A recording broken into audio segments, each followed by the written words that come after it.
the sport has points, you're going to need some counterpoints. Welcome to our podcast. This is Sports Counterpoints, November 19th, 2025. I'm GB, got Coop and Brian with me as always. What's up, my guys? Going on. Yep.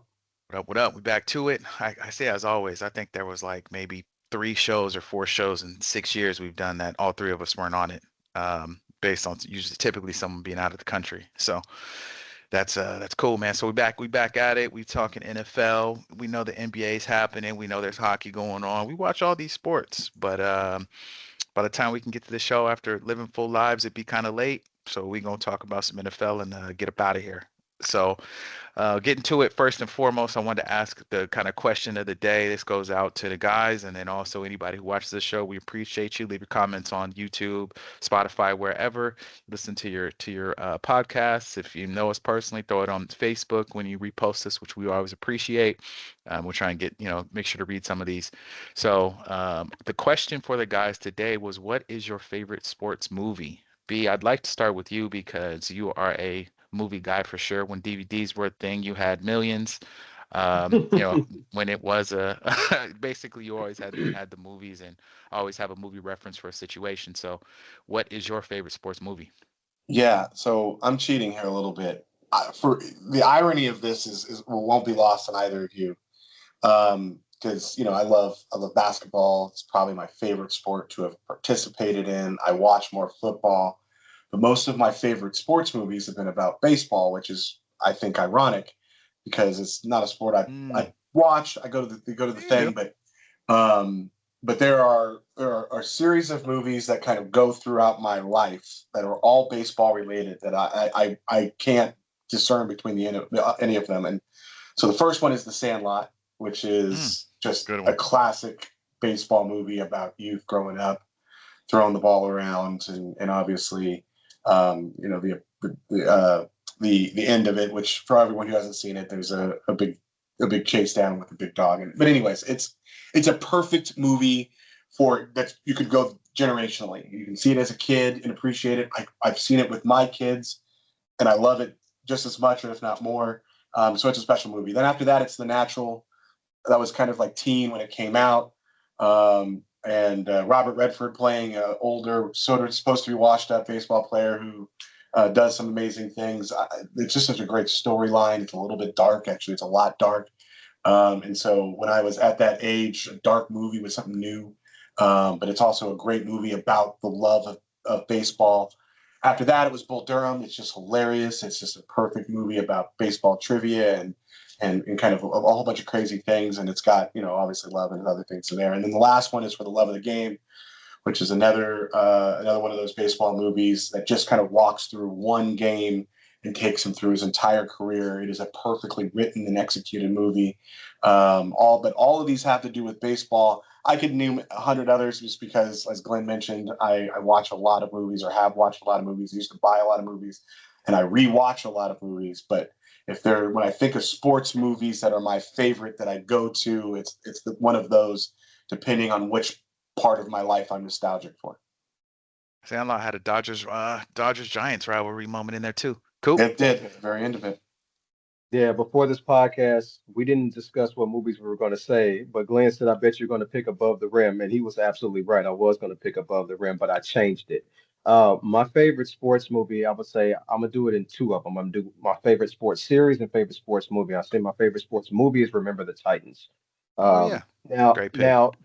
the how the movie played out wasn't factually correct. It is based on a true story, but it wasn't factually correct. But the fact that both the black and white players had to unify and respect each other in order for them to reach a common goal, I think, was the and overcome prejudice to achieve success. I think is the main moral of this movie, and I just like the way that it was. I just like the movie. I just think it's a really good movie, and I think it's a movie that a lot of people from different races should watch. I mean, just because you're a different background, different race, color, whatever, doesn't mean you can't get along and achieve a goal. And then my favorite sports movie series is Major League. That whole thing, Yeah. that whole Major League series, one, especially one and two, they just crack me the hell up. Willie Mays Hayes was my favorite character. Wesley Snipes played him in the first one. Omar Epps played him in the second one. I just like the whole Major League thing because I can really see that really happening with a Major League Baseball team. Of course, maybe not that extreme, but I can see a lot of those events in that movie happening, especially the way fans reacting and stuff like that. So those would be my favorite sports movies. Good choice. What's my guy who just recently passed? Like he passed away. Bob Uecker. Yeah, Yeah. he was in that. Yeah, Oh, Yeah, yeah, he's that was. hilarious. yeah, he When was. he's Yeah, That's he's that. funny. drunk. That's that dude. Yeah, Yeah, yeah, yeah. yeah. No, that's solid. It's good choices. All good ones, man. I think there's a lot for me. I think a Little Giants. Watching that with my sister. That movie was just funny, cute movie, but it was about overcoming adversity and standing up to Big Bro and all that. That was fun. But I think I got to go with. I mean, I think of that. I think of He Got Game, which was just great. Jesus Shuttlesworth played by Ray Allen. Spike Lee directed. Denzel in it. The Lincoln Rail Splitters and a bunch of other NBA players in there, and kind of what happens when you're.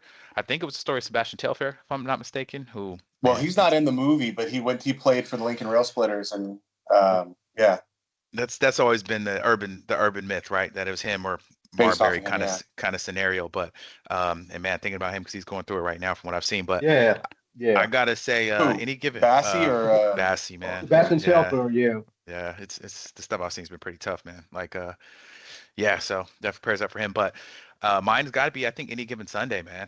I remember, I think, like Brian said, that was a movie that came out. I think I was like sophomore, junior in high school. Jamie Foxx, one of his first kind of big movies. You had Al Pacino in it. You had Lawrence Taylor in it.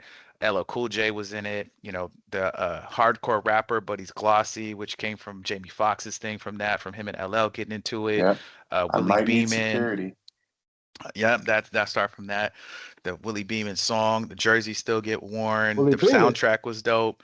I mean, and it was a cool concept for a movie that had the kind of, I mean, obviously it's they're characterizing it and making caricatures of it, but like even that the crooked doctor in there, trying to shooting players up with Toradol to get them back on the field, and the old QB who's worried about the young QB taking his job, and new owner. It was Cameron Diaz played the owner who takes over for pops. Like it was dope. I always thought that movie was good. There's a lot of little nuggets in there, but yeah, I'd probably go with that. So cool. Yeah, good answers, guys. It just was something that came up when I was thinking about it today of sports related and kind of ties into all of us. So cool, man. And so we end there. As I mentioned, we know the NBA is going on. I'm watching games. I mean, I'm sure the guys are. Lakers are actually winning a few games. We're in the mix. It's still early. So we're watching that. We'll talk about that as the season gets a little further. I think typically we start getting a little bit more into the conversations, as we get closer to the All-Star break. So we'll do that. NHL is going on, so we'll get to those, but it's all kind of all football all the time right now, and we're not going to wait any further. So let's get to this past week of football, and then we'll go into next week, and we up out of here. So starting with this is week 11 of the NFL season, starting with Thursday night, which was November 13th. The Jets and the Patriots played. The Patriots got on their helmet. Patriots win 27-14. You guys got any thoughts on the game? yeah. I guess I'll start. My thoughts were these are two teams going in opposite directions. You got New England. They got structure. They have a coach. They have infrastructure. An offense coordinator. They got a plan. They got a head coach who won in Tennessee with Ryan Tannehill, so he knows what he's doing. They got an offensive coordinator in Josh McDaniels, who's never getting another NFL head coaching job He again. shouldn't. He So should stay right where he's at.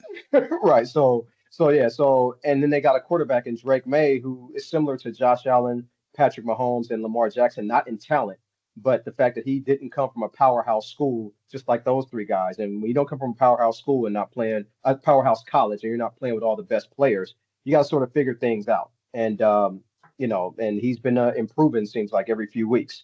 So when things are going right, you have to. When things are going wrong, you have to figure things out. And it seems like that he's doing that. Then on the flip side, you got the Jets. They need structure. They need coaching. They need infrastructure. They need a plan. You got a head coach in Aaron Glenn who took the job because of a great job he did in Detroit with that defense, but yet he doesn't coach the defense. He hired somebody else to do it. So it's almost like, why did you hire him? And then he pounded the table to get Justin Fields to be his quarterback, and then it has an offense coordinator who he hired to make Fields a pocket quarterback, which is not what he's good at. So the Jets are just kind of weird. It's like, what are they doing? You kind of got your hands up in the air with them, and it's just two franchise going in opposite directions. That's what I saw, and I think New England won by like 13, 14 points in this game, and that's just my takeaway from this game. Yeah, it's a really good summary. I think the only thing that I would highlight is Travion Henderson, who had a relatively mediocre start to his season, is starting to look pretty darn good. When he had just about 100 yards in total offense and 2 touchdowns, and he had a big game last week. And obviously Drake May, we can always go, it's the chicken or the egg, but Drake May has been playing well. That's given Travion Henderson space and opportunity to make some big plays, and he's really fast when he gets in space. And then on the flip side, that space and that speed that Travion Henderson can create by getting to the outside is what's also keeping people off of Drake May and giving him time to operate. He only had 1 sack last game. A lot of that is because you can't key in the middle, because otherwise Travion Henderson is running down the field on the outside. Yeah, that's big. Next Oh, game, well, one thing, no, one thing, GB. I read that if the Jets cut Justin Fields, the dead cat pip for the Jets next year would be 57 million because they still owe Aaron Rodgers. I didn't know that. I thought yeah, he was off their books. That's a lot. Well, yeah. is that to hit Aaron Rodgers uh, No, or just Justin no, Fields? Justin Fields and Aaron Rodgers combined would be 57 million. Aaron Got it. Rodgers is the bigger portion. Yeah, so that's bad. But anyway, go ahead. I just want to throw that out there. We've seen teams work around it. Commanders Dolphins. Dolphins win 16-13 in Madrid, Spain. I didn't get to see this one. Yeah, I have nothing to say. I got yeah. nothing to say. I was following it while kind of walking. The only thing I'll say is I actually really do enjoy watching Devin Kane run with the football. I mean, he had 165 yards or something like that. He's a legit talent. I don't know if there's any other legit talent on this team. Ollie Gordon might be, maybe, but What Devin Kane is the whole reason to have watched any part of this game. I'll say one thing. I watched this game when I think Washington had 4 tries. I had 4th down and 1 and goal at the 1 yard line, didn't get a touchdown. Then the game went to overtime. When it went to overtime, that's when I watched. Washington won the coin flip. They got the ball. First play, Mario throws the interception. So, yeah, that's the only thing I'll say. That'll make it tough to win. Packers Giants. Packers win 27-20. Jameis Winston got to start for the You watched the game, Giants. Bray? Didn't pay very close attention to that game, but yeah, ultimately, nothing too exciting. Yeah, Fair Jameis enough. Winston, he did what he did. He threw a bad interception in the end zone, but New York wasn't bad overall. But my only thing I'll say about this game is it's a good thing the Giants didn't let Abdul Carter wear Lawrence's Taylor's number like he wanted to. He had 1 tackle in this game, and for the season, he has 12 solo tackles and half a sack through 11 games. So you want to Yeah, wear Lawrence absolutely Taylor's not. number, you may need to be more productive. Yeah, you got to put some numbers up. The one Texans. the one thing I will say is I was surprised that they didn't have Jameis Winston throw the ball more, because he's a chucker. That's what he does. Yeah. I was just a little surprised. Anyways, move on. So yeah, then new coach too, right? Texans Titans. Texans win at I think near the end on this one. 16-13 was the score. I'm sorry, I can't talk about Yeah. either of these two teams. Yeah. There's nothing good or exciting about them. Yeah, poor guys. Titans. Yeah. We already talked about remembering the Titans. It's just a movie. Panthers and Falcons. Panthers win in overtime, 30-27. That game was pretty exciting. The Falcons are pretty bad though. Brian, So, your boy, which one? Penix, out. Yeah, he's out for the season. Hmm. And Kirk Cousins is back in. It'll be interesting to see what he does with it, because he's playing for his career, not his job. It Yeah. is obvious to everyone he will not be there next year, and so he is playing for the opportunity to possibly get a shot somewhere else. Maybe go back to Minnesota and give and be someone to compete with on a much cap friendlier deal. But no, the real mystery here, I mean, is the Atlanta defense that bad, given all the emphasis they put in there in free agent and draft picks, or is Bryce Young have some talent? I'm not saying he's as good as Rocket 450 play, man. yards and 3 touchdowns, but I mean, 123.8 is a perfect a perfect quarterback rating. He was 123.2. Week to week, he's But playing though, man. I mean, but he looked amazing in this game. So the problem is, can he do anything similar? It doesn't have to do 450 yards. It doesn't have to do 3 touchdowns. So if he does 300 yards and 2 touchdowns, or 250 yards and 3 touchdowns, maybe you could build off of that.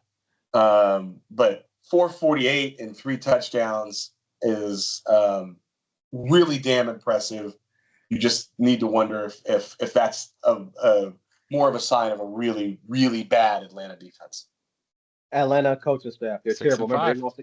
They lost to Carolina earlier, 30-0. But that's why bad teams stay bad. People forget. Remember, in this draft, they traded back up in the back of the first round with the Rams and gave up a first round pick to select James Pierce, a guy they could have gotten the second round. And now, since they gave their Bite them next this first year. round pick to the Rams now have pick number 8 in next week's draft. This is just like Next the year. Jets. Yeah. You got people pounding the table for players that aren't that good. But the story of this game, of course, is Penix. That's the only reason I would ever watch the Falcons is Bijan Robinson and Penix. This is now his 4th season-ending injury in the last 8 seasons. So sucks for him. And I don't know. I don't know about Atlanta. I just think they're all going to get fired when this is all said and done. But I'm with you, Brian. I think it's more of Atlanta just being bad organizationally than Bryce Young being very good. But the Panthers still 6 and 5. We'll talk about that later on. Bears and Vikings. B, what's up with that one, man? Bears win 19-17. This is just one of those incredibly predictably disappointing games. Just all at the same time, right? The Vikings looked absolutely hapless for 3 quarters. 4th quarter, all of a sudden they come up and start playing football, bring it and get the lead, 17-16 with about less than a minute left.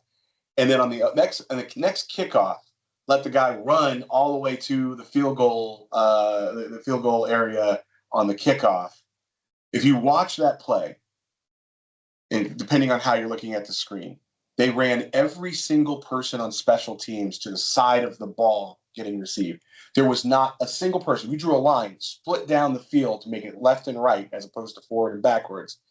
Every single player on the Vikings would have been on the right side of that line. And all the dude had to do was be a little bit fast, not super fast, right to the outside. And then the best thing that the Vikings could do was play angles, which is why they gave up some of the yardage.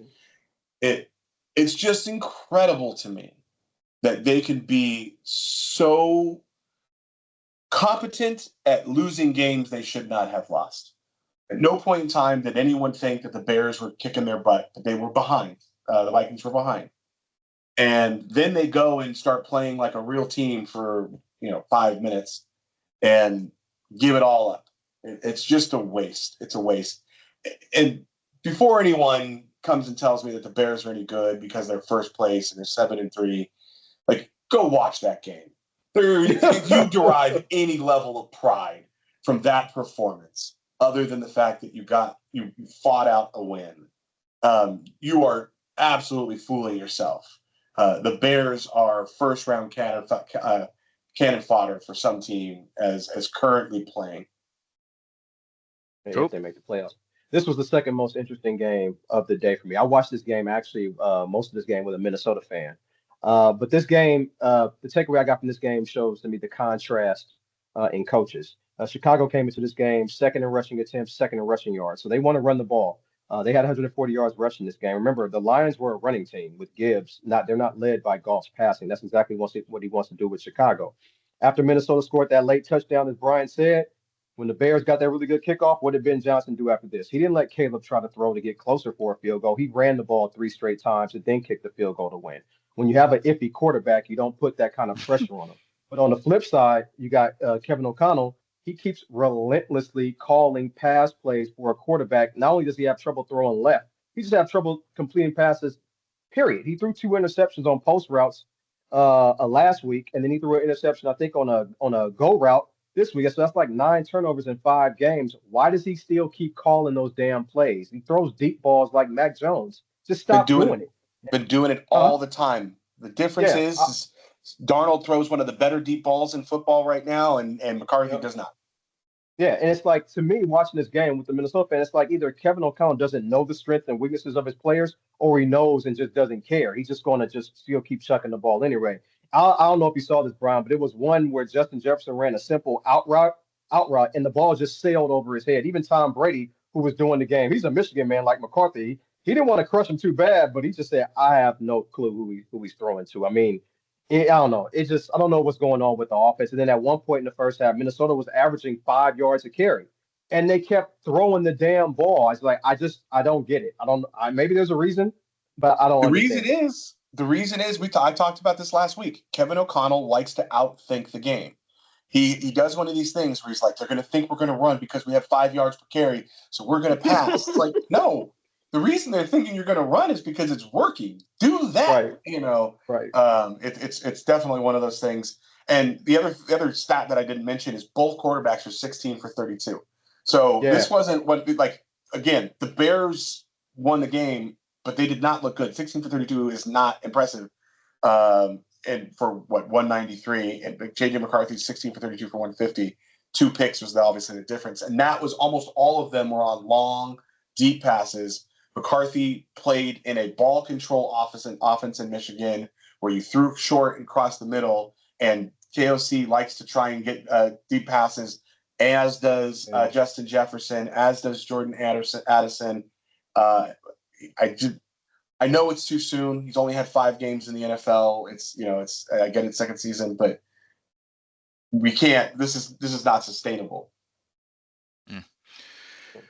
Speaking of not sustainable, Jacksonville Jaguars played the Los Angeles Chargers. The Jaguars smoked them fools, destroyed them 35-6. What are my excuses for Justin Herbert this week? This was my biggest bet of the week. I said last week, I will take Jacksonville's defense. Not a bet on Trevor Lawrence. It's that defense against the offensive Chargers, which I didn't believe in, especially the offensive line. 35-6. They just mauled them. I was loving this game. I have no excuses for anybody. I'm just happy Jacksonville won. You remember that playoff game they had when the Chargers were up, I think, about this score and lost? That was against Jacksonville, right? Correct. B, what you got, man? Yeah, man. No, this was just abysmal. I had this game on, and I kept on thinking, if I turn it off now, it'll be something big that happens. There was nothing big that happened in this game. 93 total passing yards between Herbert and Trey Lance, 42 rushing yards. That's next to no offense. Just horrible. It was. And for all these people, I'll just like clown in my division. I've been saying that. I'll clown Herbert. If I heard this today that some kind of league rule change and we're getting him in a trade, I will be Herbert fan for sure. You see me on Madden soon, so I'm not at all, disillusioned, but it just, I hear a lot of hate for other quarterbacks, and oftentimes pundits and people get quiet on others. So if you have a bad game, you have a bad game. It could happen to anybody. Herbert was horrible, but this entire team was horrible. And that means it's on the coaching staff, because there wasn't a defensive play that was made. There wasn't a rushing play that was made. There were no blocks that were made. They didn't even kick the ball off right. Like, it was just awful. Yeah, they've always had talent, didn't have coaches. Now they got coaches, don't have talent. Either way. Trey Lance got some run, though. It was 3 for 8, 37 yards. He had a hell of a pass in that game, too. It was just one I saw, and I was like, dang, okay, Herbert looked good there, and it was Lance. I was like, oh, snap. So another blowout. Bills Buccaneers game started out pretty good. It was close, it was back and forth. Bills end up winning 44-32. That boy Josh Allen had fantasy football day. If you played him, I'm sorry. You watched this, Brian? This was a good one. I did watch this.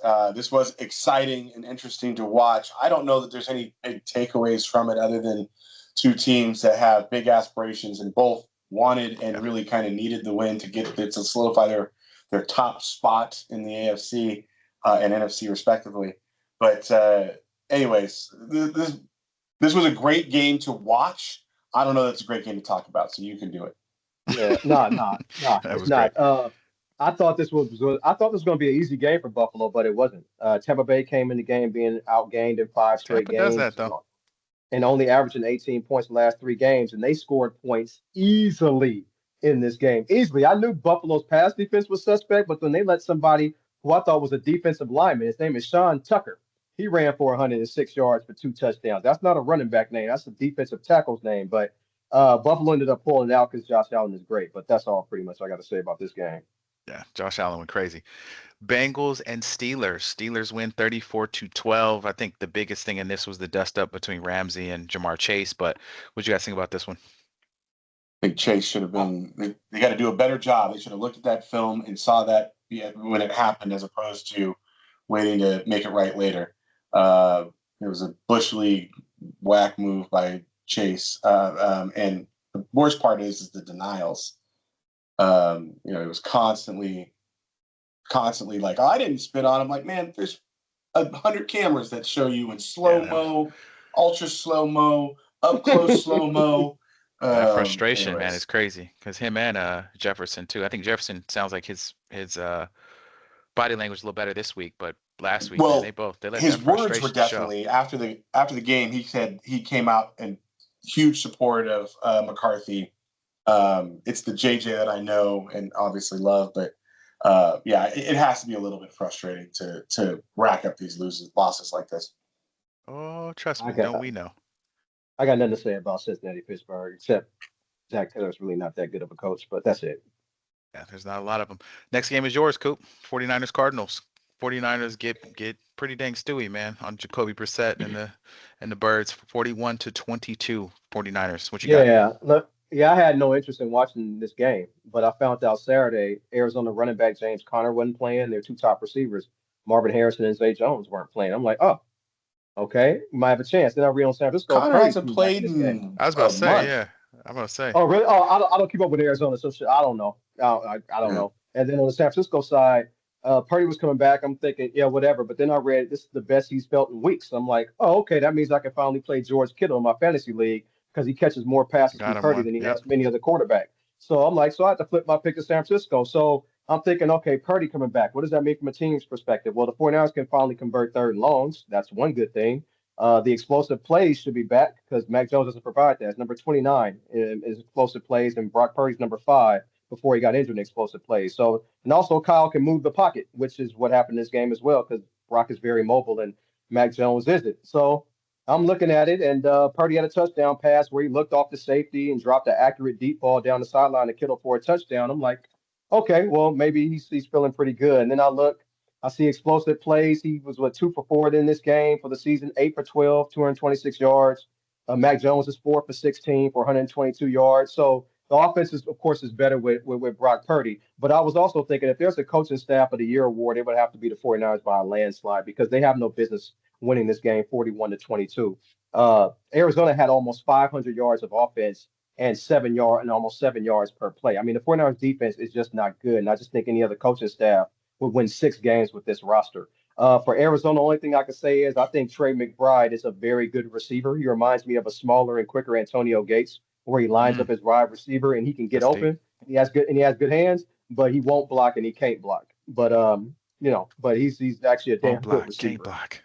Right. But other than that, I mean, it's against Arizona. They're kind of reeling right now. I think they gave up 40 last week to Seattle. 49ers just scored 41 on them. So I'm not taking too much away from it, except that Purdy looked like he wasn't, too badly injured. That's it. So I got text messages from avid listeners of our show who you both know saying, "How in the world did you take San Francisco?" And I said, "Look, there's nothing good going on in Arizona right now. Let's stick with my pick." Yeah. And that's not to say I wasn't impressed by Jacoby Brissett, 452 yards, but there's nothing good going on in Arizona. I mean, if you throw for 452 yards and still lose by almost double the amount of points you scored, like Yeah. that's the definition. You can't win games if you can play that well or throw the ball that effectively. Let's put it that way, and still lose by Yeah. 50% of the points that were scored. Yeah, that's crazy. There ain't been nothing good going in Arizona in a while. We're gonna see what happens. Ever. Yeah. Uh, Speak NFC West, another NFC West matchup, the Seahawks and Rams. That was a pretty dang good game. That was the most important game of the season so far, in my opinion. Yep. Rams beat the Yep. Seahawks 19-21 with a field goal at the end. What'd you Okay. guys think? Talk about it, Brian. Talk about it. This was just a great battle. I mean, we all knew that this was probably one of the more important games between probably the two best teams in the NFC. The Rams had to show that they could play a tough game here because usually their best games are high flying acts where they're throwing the ball, the Stafford's throwing the ball a whole bunch. Kyron's able to get open. That was not this, right? The Seahawks defense, I think, kind of set the tone for the game. But on the flip side of it, the Rams defense, which got 4 picks out of Darnold, who's been playing outstanding all season long and looked like a deer in headlights at times in this game, was also very, very impressive. So you went into this. I went into this game thinking that if the Rams are going to win, it's going to be a lot of Stafford passing, 300 yards plus. Lots of Kyron running, which there kind of was, and their average defense where they outscore someone 40-30 something, right? Instead, it was a grinded out, try and score at the end of the game type of situation where the defenses on both sides kind of dictated the tempo. Seattle started it. The Rams ultimately finished it. Yeah, I'm gonna talk about this, and I'm gonna ask you a question at the end, Brian. So the Rams have Matt Stafford, and Darnold has never shown the ability to win these big games. That's the only reason I picked the Rams. He threw 4 interceptions in this game. Two of them he threw the ball very late, and he was actually hitting Rams defenders in stride as if the Rams DBs were running the actual route. The Rams red zone defense forced Seattle to kick field goals, and after forcing 4 interceptions, they still barely won, which makes that the most amazing thing about this game because Seattle was still in position to kick a game-winning field goal Yes, they were. despite how bad Darnold played, which is a tribute to how good Seattle's young roster is and why I gave the game ball last week to the GM. The Rams DBs, I've said they're not good. Everybody can throw on the Rams. Hell, Mac Jones has thrown for over 650 yards against the Rams, but apparently Sam Darnold can't. He's 0-3 his last 3 games against the Rams. I don't know what it is, and he's also threw 10 interceptions this year and he has four lost fumbles, so most giveaways in the NFL. So people say he's playing great, but he's giving the ball away a lot. So my question to you, Brian, is Darnold's issue that he can't play in big games, or he's facing good defenses? I think it's ridiculous to try and make that assumption. He's in his second season as a real NFL starter. Now, I'm the Jets don't count. Playing 3 games in Tennessee doesn't count, and being backups in San Francisco also, in my mind, doesn't count. So if you're looking at his true time as a starter, which is last season and so far this season, I don't know that you can put the book in there.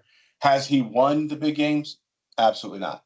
Did he play horrible in this game? Yes. If you want to put that one on the he can't win a big game column, that's fair. But to make an assumption about anything broader than that, I just don't think I don't think there's enough data to kind of go one way or the other on that. But he played every bit of stinky in this one. Every bit of stinky. Man, don't say nothing like that. That's going to be in a segment, boy. Right. Who has ever been a stinky this week? Oh, we know who that is. That'll be the Monday night game conversation. Chiefs and Broncos. That was another close one, man. Chiefs lose to the Broncos in Denver, 19-22. Broncos pull it out. I kind of felt like this same scenario with Bo Nix again, Coop. So you start with this one. What do you think about this game? I didn't understand why the professional bettors were on Denver, but now I see why. I mean, Andy Reid coming off a bye is usually money, but he only scored 19 points with Mahomes. And now Kansas City is now 0-5 in one-score games. Last year they were 11-0, and I didn't even know they were Yep. 5-5. Yep. They've lost to basically playoff teams and basically beat only non-playoff teams, except Lions and the Ravens. KC is struggling on the road too. So I also didn't know that Mahomes came into this game number 36 out of 37 quarterbacks in terms of handling pressure. He has not been good. The only quarterback that's been worse than him in handling pressure is Caleb Williams. Denver had no J.K. Dobbins, no Patrick Surtain. It was no problem. Broncos have played the Chiefs well 2 years in a row, and they pretty much officially wrapped up the AFC West. Bo Nix's incompletions, of course, were on deep balls, but he made some plays late Yeah. in the game and also running right, which he seems to be pretty good at. But overall, my takeaway from this game is that it reminded me when Green Bay and Aaron Rodgers played the 49ers in the playoffs when Colin Kaepernick was the quarterback. And everybody on TV picked Green Bay because of Aaron Rodgers. And I told people he's not enough because all the other position units on the 49ers are better. Offensive line, defensive line, running backs, DBs, etc. That's how I feel Denver is. I think Denver position units is better than everybody on the Chiefs except quarterback. I just think that's the only advantage that they have. And Denver is they're a pretty deep team, and I guess they'll go as far as Bo Nix takes them. But that was my takeaway from this game. I don't know what y'all thought. B. I picked the Denver Broncos because I think they're the better team. Period. I think I said last week I think Kansas City is not done forever, but done for this season. They keep on losing these games, and they're losing 4-game losing streak. But I also think Denver is a good team. Not just that they were better than than the Chiefs this week, that they're a better team. And if they were to meet on a neutral field or if they were to meet in Kansas City, I would still pick the Broncos right now. A lot of that has to do with defense, and a lot of that has to do with what I think. I don't really like Sean Payton, but I do think that what he wants to accomplish is being accomplished in Denver, and they're starting to see the signs of that. At the same time, Kansas City's showing signs of being too old, holding on a little bit too long. I get why you do it. That team deserves to come back and run it back until they lose or they fall off. But I think that's what's happened this year. It's time for them to rebuild the team. Retool. Yep.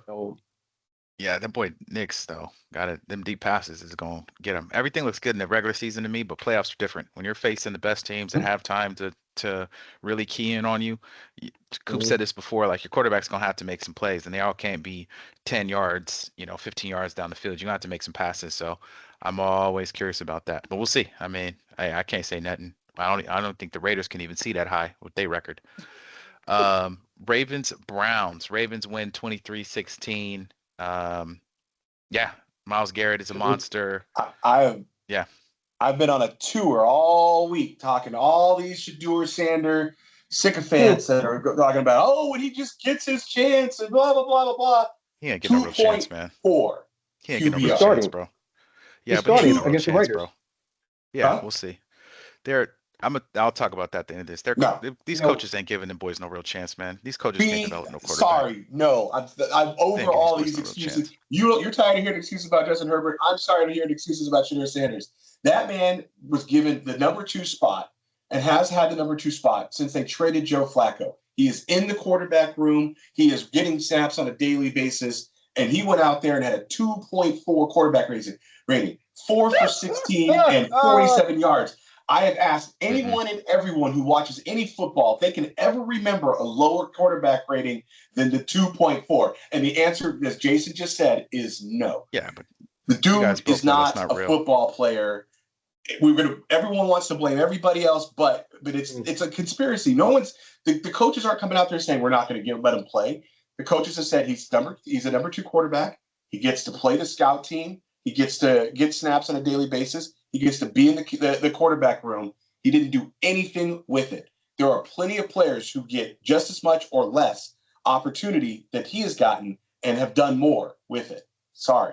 So anyways, I enjoyed calling all of those folks, and all of them tell me the same thing, which, Glenn, this is not the thing that you probably want to hear, but there's a whole bunch of people who are like, well, that's all right because he's going to get his real chance when he starts against the Raiders this week. I don't think he's going to be much better than either. I don't think he can play.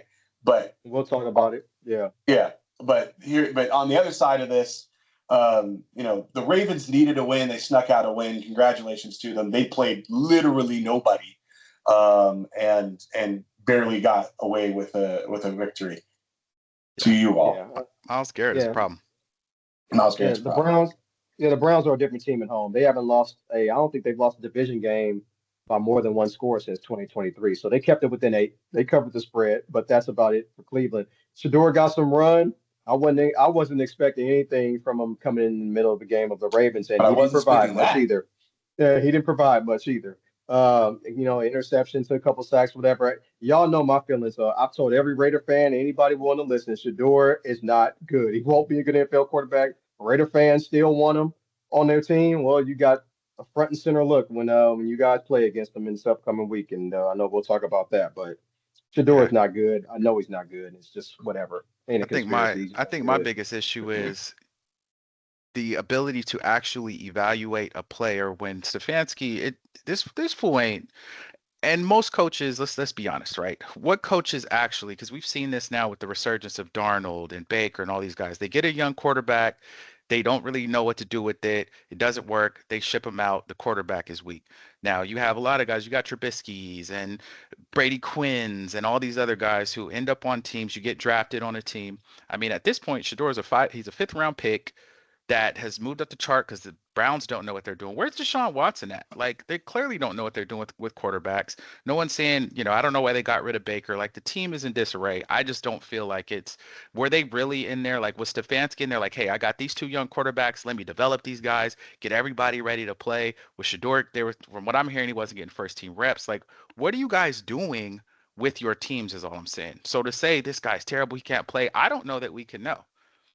That's all I'm saying. I don't know. I hear what you're saying. They're not developing quarterbacks. You guys both know if you're saying Stefanski's great, but petition for I'm him not to get saying him on your Stefanski's team. great, but all these conspiracy theories that he's not giving you an opportunity are all made up by fans who want to talk about Shador Sanders. I'm saying, take this from the NFL perspective, as you both watch tons of football, and you guys know you get a quarterback in there, he's a 5th round pick. They were not in here trying to, and it didn't look like Dylan Gabriel was ready either. Like, it's hard when you have a rookie and you have a team that's not expected to do much. And this is all I'm saying is we keep hearing, and this is to my team too.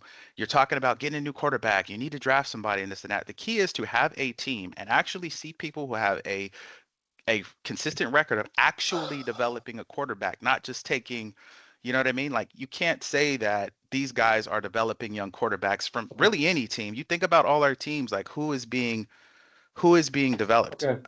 Okay. I get you on the development, but you got to bring some talent to the table. Darnold had talent. Baker Mayfield was the highest rated PFF quarterback ever in the history of we didn't get to see that though, Coop, is what I'm saying. When they were there but you can see it in college. But when he was just as bad in college for all the same reasons. He takes sacks. He holds the ball long. He doesn't throw it after the ball. What I'm saying, guys, is take Shador out because you guys have your own thing with Shador, and that's cool. I'm just saying from a development standpoint of quarterbacks in the NFL currently, what we're seeing is most guys don't even get a shot, even when you do. Baker was at number 1. He didn't look all that great when he got out there. So he's the same as everybody else, and why is good? If he's the same as everybody else and not getting the same chance as everybody else, why are all these sycophants sitting there talking about how he's the next great one and just laying in wait? And as soon as the people realize it, Justin Fields was got, Trey Lance was got. Like, people like quarterbacks for whatever reason or don't like quarterbacks. That's fine. I'm specifically talking about coaching. These fools do not develop young QBs, and I'm hoping for your sake as a Vikings fan with JJ, because right now JJ's not looking all that great either. We're hoping I don't think he's the guy. I don't think he's the guy. He might not be. I'm saying, but at the same time, your coaches it's not always on the coach. But McCarthy, I think it is, bro. You don't have. I don't think it's always on the stories. Some people are talented, some people are not. Shador's don't have the talent. Shador does not have the talent. Just like Bronny James does not have the talent to play in the NBA. That's what it is. Think about this for future. It got to be now, but just think about young quarterbacks who've come in, who have started, especially on a team that's trash, and have been able to overcome all the stuff that comes with it on that same team. It's not a ton of guys. That's all I'm saying. So if you believe this and have believed it for any period of time, why is the conversation about Shador? This conversation is because of the idea of young QBs not getting developed. But Shador is way out there, bro. Why was now the time? Not the other guys who have had less of the same non-equal opportunity. Why is it about Shador? I think it's about the Browns and trash and bad coaches and development. But you chose to talk about it right now. We talk about football all the time, right? Well, who else are we? I mean, I'm not the Vikings. Your team. I'm not really talking about them. We got to see what JJ does. There's really not anybody else in here who's a rookie that's really getting a shot like that. But you're making a historical statement saying that the coaches are not developing football players, but it's the first time we're really having that conversation, and it's about Shador and giving Shador a pass for being historically awful in this game. You guys got to understand. It's not about that as much as the concept of the quarterbacks getting the shot. In this case, it's just Shador, who's a 5th round quarterback who really has no expectation if you think about it. I don't know it's the same argument you kind of have with Bronny, in my opinion, which is real. Who are we talking about the 2nd round pick in there? Glenn, I agree with you. He shouldn't have any expectations. He's trash. But the fans have made it right. The loudest cheer in that game. That's what they do. Was when they go out there. It's not what they do for normal players. Dylan Gable's not good either. Dylan Gable's not good. No, I'm saying that's not exactly. No, he's not good either. When you think about teams, and we've always said this, right? When you get a guy, it was the Kaepernick conversation. Anybody, you get a guy that kind of has some kind of notoriety, you put him behind him. The conversation is, and B, you've said this too, like it was the the Penix and Cousins argument is like as soon as there's whatever fluctuation, people are going to scream for the other guy. Shador had a But the other guy following. was That's fine. proven in the Penix and Cousins conversation. Well, he looks terrible on the team that's not really doing that with their quarterback. So all I'm Yeah, I get saying it. is, I get it, but I'm just my saying. only point is I do not think that the concept that coaches be getting breaks and Stefanski's getting one now. I don't think he's handled this well, and most teams don't handle this well when they have young QBs. Is all I'm saying. All right, we should fire all the coaches. We haven't seen it. No, I'm just saying that some the concept of young quarterbacks is tough because you have to end up on the I right get it, but scenarios for it to some work. quarterbacks just suck, and Shador yeah, Well, and we'll Sanders see. just Yeah, sucks, we'll see. okay, and so has in GB, college too. Yeah. I'll give you an example. You said the same thing for Fields, Coop. Like I feel it. I don't care what No, the guy no, does, bro. But I I don't play haven't. in the league. I don't play in the no, league at no. all. I'm But gonna give you an example. I'll give you an example. Sometimes we talk about quarterbacks, and I say I didn't even know he was in the NFL. Like Desmond Ritter. That's not an. I don't care who's his coach. He can have Kyle Shanahan. He's not going to be good because he's just not talented enough. It just doesn't matter. Sometimes about you mentioned Darnold and Baker, they had actual talent. Those were actually talented individuals. So yeah, they have to give it the right coach and system to actually get sure, some wins. But the talent was still there. When damn Darnold was with the Jets, he was still talented.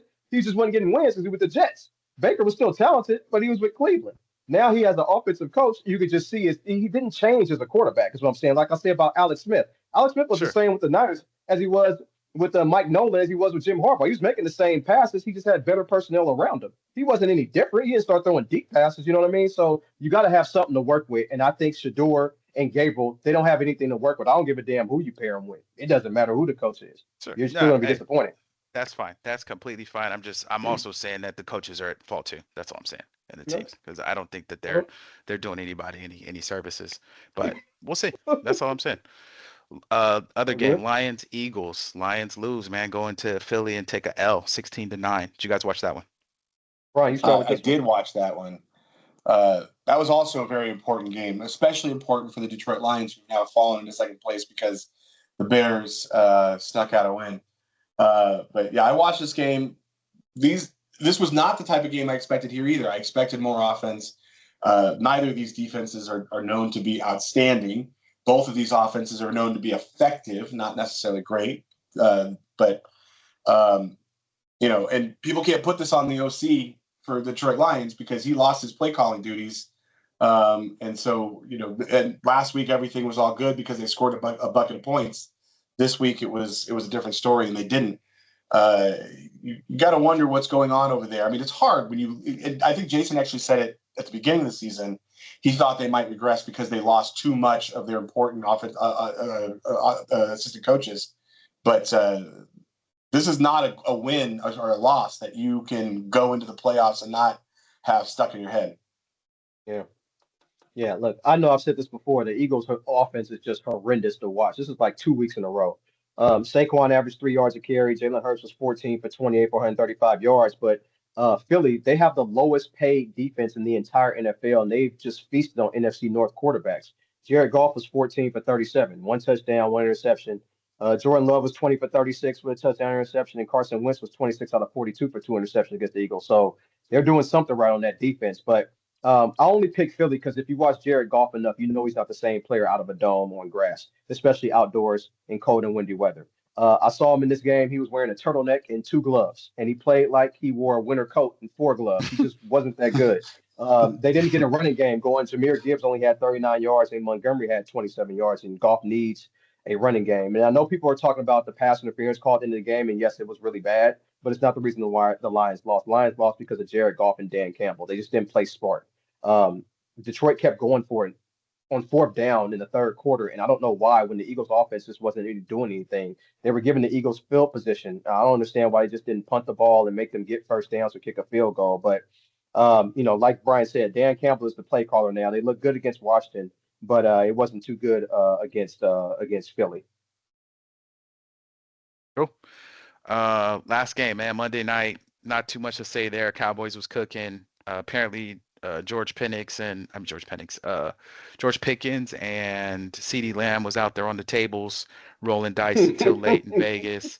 So they had to sit out one series in which they came in and started cooking, catching everything. Um, Raiders, man, I don't know what they're doing. They got to get talent everywhere. Is the end of the thing. I don't care. You can't keep firing coaches every year and not. You got to get some stars on the team. It's just what it is. You need to star at every level. You can't be Max Crosby and a bunch of hodgepodge defensive guys. And shout out, I mean, we got guys, but I get it. And, ain't disrespecting that way, but you need some stars, man. You got to hit on the draft. Offense, you got to do the same. You can't. You got to have a line. Got to block if you're going to pass. You got to block if you're going to run. You can't keep doing patchwork quarterbacks and hoping that this guy can carry us over for 2 years. They got to spend the money. We got a bunch of money in the cap. You got to spend it and you got to hit. You can't keep missing. It's going to keep looking like this year after year after year. So it was another abysmal scenario to watch for Raider fans, and my heart goes out to all the fans that try and watch and support the team. Like Coop was saying, when his team was bad, he's like, I couldn't watch it. When it was Tom Sula and Chip Kelly, Coop was like, I'm out. I think we still try and support and watch. I only get so many games a season, but it's very tough to watch that team. Yeah, I mean, who to pick in this game? It wasn't hard. There was no need to overthink the room. This was the get right game for both quarterbacks. 'Cause both these teams' defenses are not Everybody, good, bro. Yeah, but I trust Dak. I trust Dak and the Cowboys and their play caller Brian Schottenheimer to actually take advantage of the situation. I can't really say the same for Geno Smith and Chip Kelly. Dak had 4 touchdowns on 33 attempts. Geno threw the ball 42 times for a touchdown and interception. If this was the first game somebody watched the Raiders, this stat right here sums up their season. Geno Smith had twice as many rushing yards as Ashton Genty. That's pretty much all you need to know. And Geno Smith only had 14 yards rushing. But Glenn, I might have to disagree with you because I was thinking during this game the Raiders need to be torn down and do a full rebuild. So therefore, they should fire Pete Carroll because he's 74. If you're going to rebuild a team, ideally you would want a younger coach. You wouldn't want somebody like Pete Carroll. That's just my position. I don't know what the hell they're going to do, but I know they got to make some changes because what they got going on right now, it just ain't working. And I hear a lot about George Pickens not really playing hard. He was playing hella hard in this game. it was easy He's though. trying to get a damn contract. But yeah, Yeah, I it get was that. easy But for him. yeah, that's Yeah, just my Yeah. takeaway from this game. I yeah, that I was don't simple. fully disagree with you, Jason, but I think it's a different approach. I don't think they should fire Pete Carroll. Pete Carroll's is a team manager, player manager, coach. He is not trying to get in the mix of it. But he needs to fire his son, who is the offensive line coach, and he needs to fire the offensive coordinator because both of them have been abysmal. Chip Kelly's horrible. He has proven Yeah. he's horrible. Unless he's coaching in the state of Oregon, he is horrible. He needs Or to Ohio. go. Well, yeah, but he coaches in Oregon. But he was good when he was in Oregon. But yeah, Chip Yeah. Kelly and Carroll's son, the offense needs them to be gone. Um, I don't think Ashton Genty is bad. I've seen the moments when he gets to stand Yeah, upright and there's some decent play calls and he hits the holes. But that offensive line is abysmal, and the play calls that's tough. often don't make sense. Yeah, it's Hmm. tough. Word, man. So looking at the week going forward, we're starting with the Buffalo Bills at Houston Texans. The Bills are -6 on Thursday night, You start, which is Brian. Go tomorrow. ahead and pick Houston. Yeah. Uh, no, I'm gonna take Bills. Um, Josh Allen is tied with Cam Newton for most rushing touchdowns by a quarterback. I did not know that. He just needs one more to pass him. Do you guys know who's number Yeah. three on that list? Jeff Okay. Garcia. I don't know. Jalen Hurts, 61. I didn't know that either. But Oh, anyway, Me either. that makes a ton of sense actually. Duh. Makes I great got sense Buffalo. because of the Yeah. push and all that, but Yeah. I didn't know Yeah, that. yep, I got Buffalo. Indianapolis Colts at Kansas City Chiefs. It's a big game. I personally feel like that's a must win for both teams. -3.5 for the Chiefs at home. Yeah, I think it's a Brian? must win for the Chiefs. The Colts are 8-2. They could probably lose one or two and still win their division. That being said, I don't see how the Chiefs bounce back in this game. They are playing at home, and I get that they have a 3.5 point, but I think the Colts find a way to win this one. Yeah, Lou Almirono is the defense coordinator for the Colts. He used to be defense coordinator for the Bengals, and he gave Mahomes fits. They've actually beaten them in Kansas City, and actually beat them, I think, the Super Bowl year when they went to Super Bowl. Mahomes has lost to the Colts when Jacoby Brissett and Matt Ryan were the quarterback. So I think he's going to lose All right. Wow. when Daniel Jones is the quarterback. So I got the Colts too Nice. in Kansas City. Nice. Pittsburgh Steelers at Chicago Bears. The Bears are -2.5. Damn, this thing is saying be a sucker and take Chicago. I can't do it. Aaron Rodgers, whether he plays or not, this is probably a Mason Rudolph line. He might start at quarterback. I'm still taking Pittsburgh. I can't take Chicago. Just can't. um, I really, really want the Bears to lose this game. I don't think it's going to be a blowout, but the Steelers are the more consistent team. I'm going to take the Steelers by a nose, but the Bears at home are 3-1, so there's no reason to suspect they can't they can't at least put a good fight up. There. Who you New got? England. Who you taking? I took the Steelers. Steelers. Okay. All right. New England Patriots at Cincinnati Bengals. Patriots are -7. Ryan? Yeah, Patriots. I got Patriots Cincinnati by. covering the spread. Oh, go ahead. I was gonna say. I think New England covers it handily. You're gonna go the other way, so go ahead. Yeah, I'm gonna take Cincinnati cover the spread. It used to be 9.5. Now it's down to 7.5. I think New England wins though, but close. Easy one here. New York Jets at Baltimore Ravens. Ravens are 13.5 though. I'm going to take the Jets on the spread, Ravens to win, but the Ravens haven't done anything to show me they have enough offense to win by 14 points. Yeah, they will. Yeah, They will this week. Yeah. Tyrod Taylor's a starting quarterback, but I'm still going to take the Jets on the spread and Baltimore to win. Same thing. And Lamar was out. Seattle Seahawks at Tennessee Titans. Seahawks are -13.5 also. Biggest bet of the week, Seattle. Yeah, I definitely think Seattle wins, and I definitely think they're going to try and get a get-back game here, so they're going to win big. And the Titans are hapless. I don't even think they want to win, to be honest. I think they want to. Minnesota Vikings at Green Bay Packers. The Packers are -6. I'm going to take the Vikings on the spread and the Packers to win the game. Same thing. I got the same thing. New York Giants at Detroit Lions. The Lions are -10. I hope Jameis Winston plays. I really don't think the Giants care anymore. Cam Scatterboo was at a WWE Raw wrestling event in the cast. Brian Burns slugged up benched. too with the grilling. Right. And Brian Burns, who was benched, is sitting right next to him. I got Detroit big in this game on the carpet in Detroit. Yes, sir. Same thing. Jacksonville Jaguars at Arizona Cardinals. The Jags are only -3. If this were anything more than 3, I would take the Cards because they showed so much fight. But the Jacksonville Jags can win by more than 3, so I'll take Jacksonville. Toilet bowl. Go ahead. I bet on the Trevor Lawrence experience last week. I can't do it 2 weeks in a row. I'll take Arizona. Yeah, they're gonna win. Cleveland, the Jags are gonna win. Cleveland Browns at Las Vegas Raiders. The toilet bowl. Raiders are -4. Who you got, Glenn? Am I playing in Madden or is this? I gotta watch that. I don't know. I'd probably take the Browns. I don't know, bro. I have no idea. I don't know what either team's doing. So give me the Raiders. I'll be surprised. Give me the Raiders. Shador, and he's about to show why this week, I think. Glenn, you should feel really good about this game. The last 17 quarterbacks for the Browns who have made their first start have all lost. Okay. How many of them started against the Raiders though? Look at people's first game against the Raiders. Just go back on that. Look at first games against the Raiders, first coach against the Raiders. Look at those records. That's why I wouldn't be surprised if they lose. All right, how about this? The Browns have lost 7 in a row when playing a team on the road with a winning percentage less than 40%. How about that? Does that make you feel a little better? Because I'm taking the Raiders. Tough. That's tough. Yeah, I got the Raiders. I'm telling you, I won't be surprised. Anyway, Atlanta Falcons at New Orleans Saints. That's a barn burner. Saints -1.5. I got the Saints. Kirk Cousins is 0-3 in the Superdome in his career against the spread. I'm taking the Saints. Emeril Lagasse putting everybody to sleep with food by halftime. That's the only bet I would make on that game. Bam!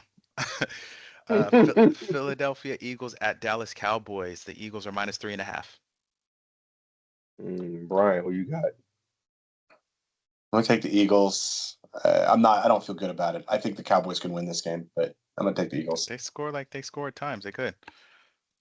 The Cowboys defense is not good. I don't know if I trust the Eagles to actually take advantage of it. I'm gonna take the Cowboys at home plus the points. Tampa Bay Buccaneers at Los Angeles Rams. Baker comes back. That could be a fun one. Rams by -7. Baker and Todd Bowles together in primetime night games are 2-8. They are both terrible. Baker's last 13 night primetime games, he's 2-11. It's going to be 2-12. I got the Rams by double digits. Wow. I will take the Bucks on the spread, the Rams to win the game. The Bucks just seem to find ways to fight and keep it close. I think it's a 3-point game. Yeah, they get busy. Monday night, Carolina Panthers versus San Oh Francisco man, 49ers. McCaffrey plays his old team. Panthers come into, I almost said Candlestick. The show ain't going there. Into Levi's. San Francisco is -7. y'all go first on this one. Taking the 49ers. I don't like your team at all, but I think that they have shown that they can't be discounted. They win when they're not supposed to. They win when they are supposed to. And the only doubts that I have here is the spread, which is I think is a little generous. So maybe I'll do it this way. I'll parse it and say Carolina on the spread. It's a 4-point game, and the 49ers to win. Okay, Glenn? fair enough. You Yeah. tell me to pick? Yeah, pick. take a pick. I mean, I don't see how the Niners lose this game unless Bryce goes crazy, Yeah. which would be fun to Did see. I Are you going? did I do? No.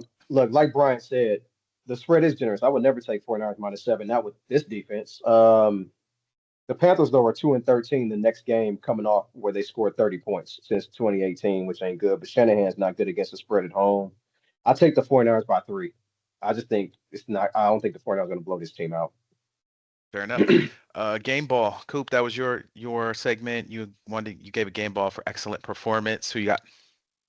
I got Josh Allen. I was watching Yeah, that he game, went man. crazy. Josh Allen is Steph Curry. If Mahomes left the Chiefs, they wouldn't be as good, but they would figure it out. If Josh Allen wasn't on the Bills, they'll be the Jets. If the Warriors were without Steph Curry, they would be the Sacramento Kings with higher ticket prices. Like both franchises would be nothing without these players. People forget how bad the Bills were without before Josh Allen. So he gets my game ball, but I'm gonna give a second game ball real quick. I'm gonna give it to ex Penn State coach James Franklin, who is now the head coach of Virginia Tech. The reason why I'm giving him a game ball because he did something I would never do. He negotiated. Penn State owes him $49 million, and he negotiated with them to only have to pay him $9 million. So he's forfeiting $40 million from them, which is something I never would have done. So he must really love the coach. So I give my game balls to both of them. Cool. B. Yeah, either that or he's got a skeleton in the closet that hasn't come out. Is Penn State. Yeah, my game ball is going to Bryce Young. I mean, that was an outstanding game. It deserves to be recognized. 448 yards and 3 touchdowns. I don't care if you're going to read it by yourself. That's hard to do. He's not going to get a whole lot of them. So, enjoy that shine, that moment. And, my respect. That's what really counts. So anyways, that's where my game ball goes. Fair enough. Man, I ain't got one. Yeah, I ain't got one. Hogwash. This was Brian's segment. He's one day said something was a bunch of hogwash. We added it to the show. What's hogwash right now, B?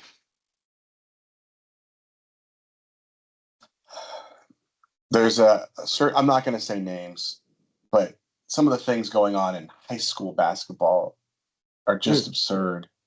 We got players now who are unenrolling from their high school mid-season and then having conversations about enrolling in colleges mid-season so they can play that one season now. What in the world? Like, there has to be some element of rules involved in this. Again, this one player I'm thinking of did opt to unenroll, but that means he didn't get credit for anything this year.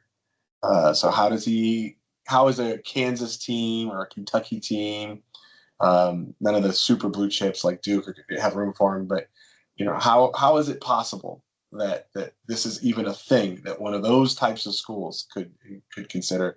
It's hogwash that we've gotten to a post-rule environment in both the NCAA and high school. PRE. Cool. Hogwash. It's people and football fans in general that think all you need is a quarterback and your team is going to be good.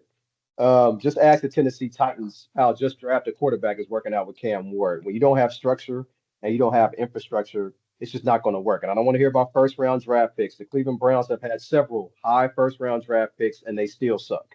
The Jets in 2022 drafted Sauce Gardner, Garrett Wilson, and Brees Hall in the same draft, and they still suck. When you have no clue what you're doing at coach and what you're doing at quarterback, your franchise will suck. You need a whole lot more than just a quarterback. You need some infrastructure. So Everybody's hoping these quarterbacks from college is going to help save their team.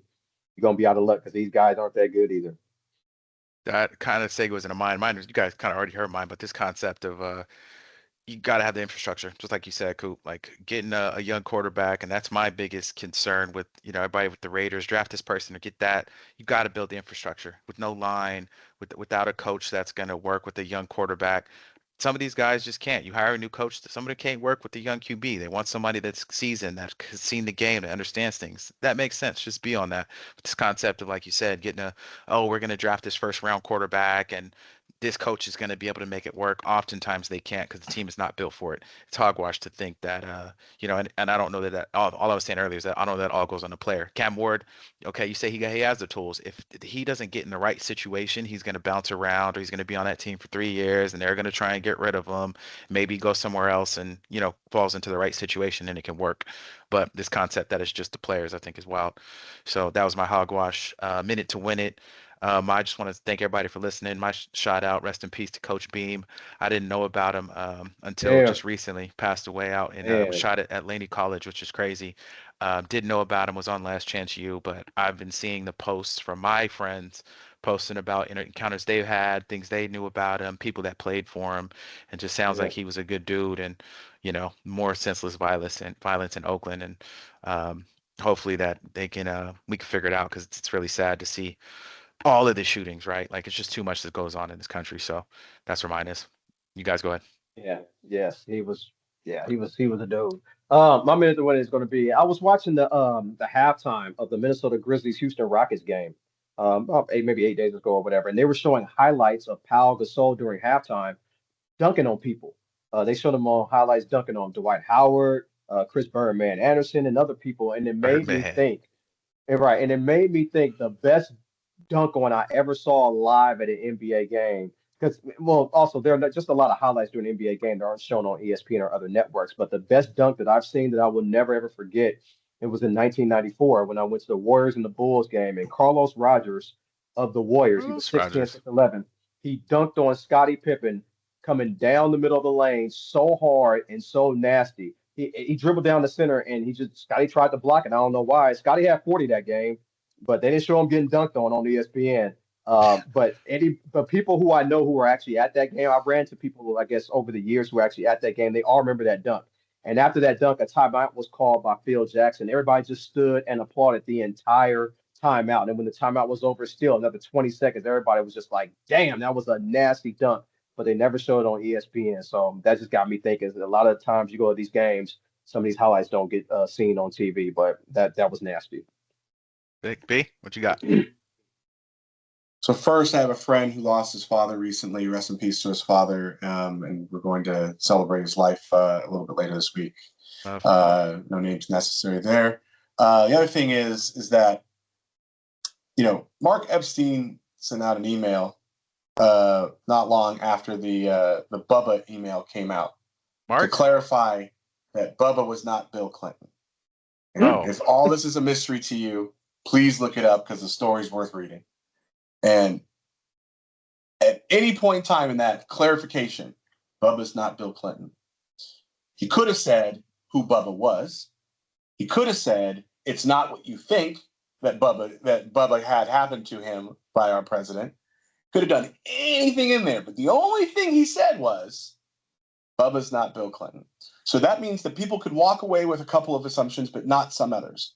One that they could walk away with is Mark was lying because he still talks to Bill Clinton, and Bubba was Bill Clinton. Two, you could walk away thinking, okay, it's not Bill Clinton, but it's someone else because that's what was said. You can believe what he said. But what you can't do is believe that something didn't happen because the only clarification given for an email that's very old, I think it's decades old at this point, is that nothing happened. You can't believe that.